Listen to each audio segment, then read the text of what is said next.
Greetings and welcome to In-Depth. I'm Dike Rostant. Now, Portia Simpson Miller, a former Prime Minister of Jamaica, she has a line saying that every child can learn, every child must learn. The question is, though, how do we apply that mindset when autism is a factor? Enter Patricia Williams, presently working as a behavior therapist and ABA teletherapist. Mrs. Williams specializes in writing and implementing behavior protocols and academic plans for children with autism. Now, she uses the applied behavior analysis or ABA strategies and trains parents and teachers to prevent challenging behaviors. She works with speech therapists to help stimulate speech in young children, and she joins us now to discuss facilitating learning for autistics.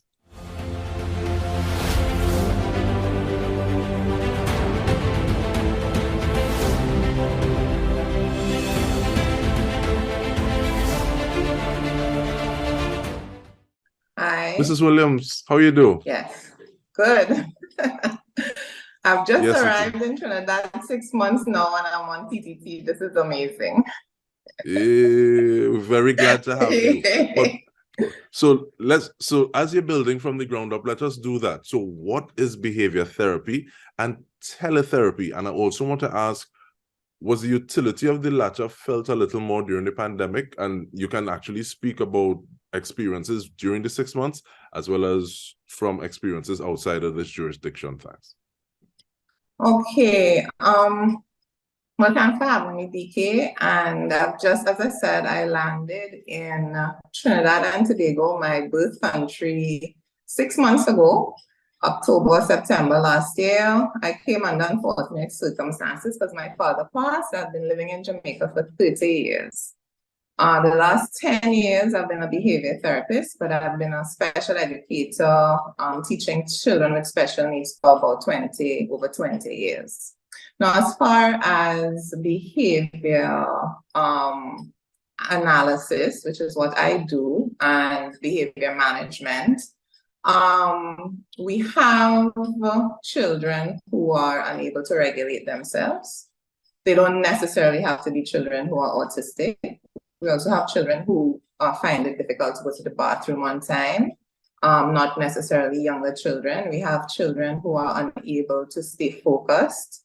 We have children who are unable to identify how to speak, how loud to speak, how the distance they have to keep from another person. And so all of those that I just described are behaviors. What we do as behavior analysts is we have a very scientific approach to behavior. So we're looking at what happens right before the behavior to promote it or to trigger it. And then we're looking at the antecedent, the consequences, which is what happens right after.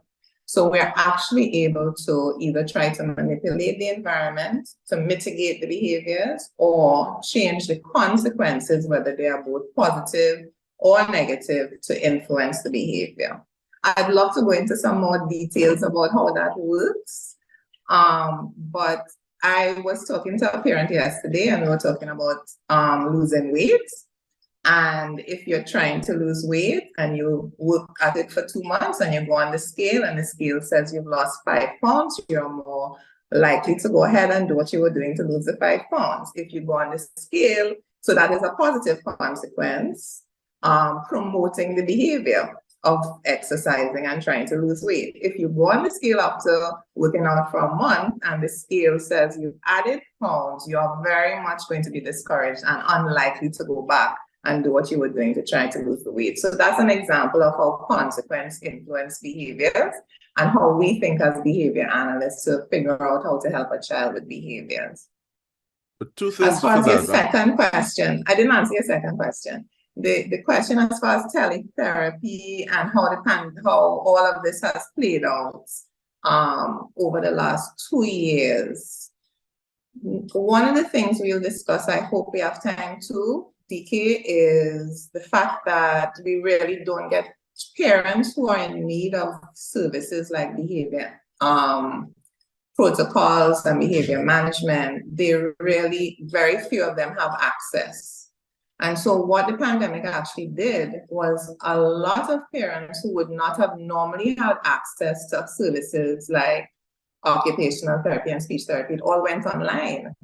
And I'm not saying it was easy, and I'm not saying that it was completely effective, but it was better than no service at all. And I think actually the pandemic has done a lot for getting services to rural areas, getting services to parents who can't normally afford services. So it actually has worked in favor of neurotypical population, or a population that has challenges that can be addressed. And I think one of the things as well is that it has also helped, I'm not saying totally, but it has helped to break down the stigma of seeking help or trying to access some of these things. And that also brings me to my next question in terms of the importance of bridging that gap between educational psychologists and parents in that same level, in increasing that access to which we were intimating just now. Okay. The way that the system seems to be set up here, Dike, is very similar to Jamaica. So if you happen to have a child who has some sort of challenge and you're concerned, you're going to go to your pediatrician. Your pediatrician is going to send you for an assessment, and then the assessment is going to come back, and you're going to pay quite a bit of money for the assessment. It's going to come back a 20-something page document, a 30-page document. And what we find is, even though parents struggle to read it, they don't understand a lot of what is recommended in that document. They don't understand terms like processing and working memory. They don't know the tools that have been used. And then what happens after they've spent the money and had the child assessed is that they don't know how to advocate based on the recommendations in the document to the teacher, to the principal, and to themselves, and to the therapist. So that document sits down there unused, and IEP is not written. Teachers don't know how to make the accommodations in the classroom to support the children. And for a lot of parents, it's been a waste of time and a waste of money.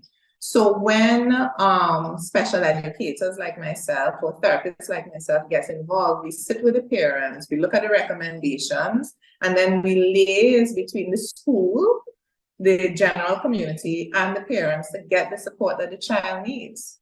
Well, a typical example is that children who are on the spectrum, they learn beautifully with visuals, with pictures. We need to tell the teachers, have a visual routine at school so the child knows what's coming next, because they tend to like to know what's coming next. Simple. But if you don't read that on the document, if you don't understand what a visual schedule is or visual routine, how can you explain that to the teacher? And what you're saying is really resonating with me. I remember at one point in time, I was, I had some engagement with some special needs students, and that building of a routine, those visual cues. I remember one day I reached in an outfit that looked so much like their school uniform, and I didn't have them for the day. I just kind of chalked that up as a learning experience, because it's almost as though I was another student. I wasn't Uncle Dike at that point in time, and I just wasn't able to get them to lock in on the routine that day. The routine was the same, but that visual cue was so different. And being able to build that bridge, and it makes me want to ask a little bit about not just the professional or educational psychologists and parents, but also how the teachers come in. But even before we do that, I want to backtrack a little bit and ask, what is applied behavior analysis? Okay, so like I explained to you about the consequences when we're talking about weight loss and the likelihood, we break behavior down into what happens right before, the antecedents, what happens, the actual behavior, and then the consequences. So we apply the science of behavior to trying to figure out a plan as to how to change the behavior in a lasting and how it can be effective in society. So even talking is considered to be a behavior. If you want a child to ask for what he wants, the natural consequence is that he'll get what he wants. So in many cases, when children who are nonverbal, they come, they're 3, they're 4, they're 5, they're 6, they're not saying anything, or they're saying a few words. what happens is that in the environment, people know, the ones who are closer to them, they know what they want. So the child doesn't have to ask for what they want. They're just either grabbing it or crying for it or having a tantrum for it. And what we teach, as ABA would teach, we'll say to the parent, okay, withhold it, prompt the child to ask for it, and then give it to the child. If the child doesn't understand that their words have power and brings them what they want, or stops an aversive behavior by them saying, no, stop, I don't want it, then they don't understand how to use their words. So we break it down in a scientific way, in a technical way, but in a very practical way. We use that ABC method to teach any skill you can imagine. Especially, one of the things I would say is that reinforcement, that ability to get what you want when you ask for it, the ability to lose weight when you try. What is reinforcing for a child when they learn to use the potties, that they're not walking around with a wet pamper all day. And then the societal building of friendships, because you know that children who are on the spectrum, on your typical adults, they tend to be lonely, they tend to be isolated. So we also work with natural reinforcer. Well, let's give a compliment, and then that compliment will be given back to you. That's a social reinforcer. That means you're more likely to give a compliment the next time. So we break it down into ABCs: antecedents, the behavior, and consequences. And we analyze the behavior and come up with a plan. That's what sounds like it's supposed to be. is. This sounds like it could work for big people too, you know. We'll talk about that when we return. Does. We'll talk about it when we return. Stay with us. We come back with more.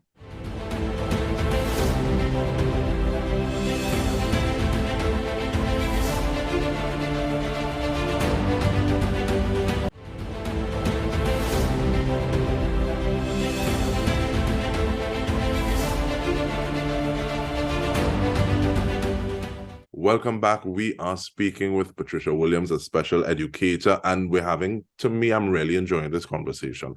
And looking at that, looking at the ABC, this focus, it seems that is something that aligns with the UN's call to action for transformation. And it even ties into a conversation that I would have had a little earlier about the Nodes conference that is happening on the 21st of April. But reducing barriers, improving quality of life for autistics. So how does that really paint that picture for me? Explain it. How much time we have? Because I can camp out here, I can talk a lot about this. If anybody out there is like me, when we went to school, when we grew up in our formative years, we didn't really come across people who were that different from us. I can't say I saw anybody with a wheelchair at my school. I went to Bishop's High. I can't say that I saw anybody who had one limb missing. I can't think of anybody who I came across that was autistic. And the question is, why? And the answer is because our society hasn't been built to include people with differences, because we feel awkward with people with differences, they are marginalized. And so you might say, no, not in this time, Mrs. Williams. No, that don't happen. In Jamaica, when I studied special education, we had a child find program where special educators and people from the government would go into communities to find children that weren't being sent to school. And the reason that they weren't being sent to school is because their differences weren't understood, and therefore they were either bullied or they experienced some kind of abuse, and the parents will simply think it's the easier thing to keep the child home. That still happens today. And it happens here, and it happens in the Caribbean, and it happens in first world countries. It happens today. So along that lines of inclusion and the ability to make people's lifestyles or quality of life improve, I am thinking as a behavior therapist and as a person who also has a child with special needs. My daughter was diagnosed with bipolar not so long ago, and that was after many, many years of trying to make her, quote unquote, conform and be normal in society. And that same child now is an influencer in Jamaica and quite popular right now. But in her formative years, I really didn't think that her challenges would work out to be her strengths. And all of that is to say, I love the UN's theme this year for autism awareness. And my question to society and to myself, because I'm part of our society, and I'm talking to the individuals, you and me, and then I'm talking to the families who have children with special needs, and then we can address the communities. How can we be more comfortable with differences? How can we, and how can we be more comfortable with differences means we have to spend time with people who are physically different from us and neurologically different from us until we get comfortable. And then when we can walk in their shoes, we realize, okay, when we go to church and the music is blasting, somebody with a sensory disorder would feel more included if we lowered the volume, if we had a time during the church service when things were just quiet for a while because they are overstimulated by things that are too loud. We all know about physical access, wheelchair ramps and bathrooms that accommodate the elderly. For somebody who is a neurotypical, visuals would be helpful, as we had spoken, for adults as well as. So if you're having a message at school, you have a visual presentation to accompany it. I'd written down some things I just don't want to forget. One of the other things I think is practicing acceptance and understanding. I recently spoke to a family, and their journey is to understand that the child that they have that seems to be rude, that seems to be antisocial, is not trying to be rude and is not trying to be antisocial. That is how he is made up. And we're not trying to conform him.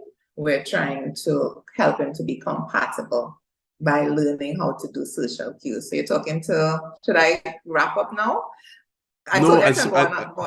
Yeah, man, I smiling because it feels as though you just rock plenty people boat.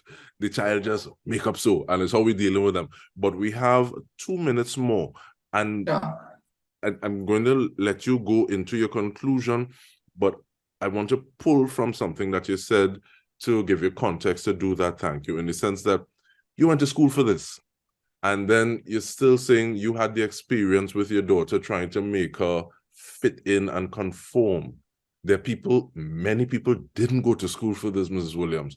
So what are some of those tips that lay persons can use to better engage with persons who may qualify as a clientele, or just on the whole?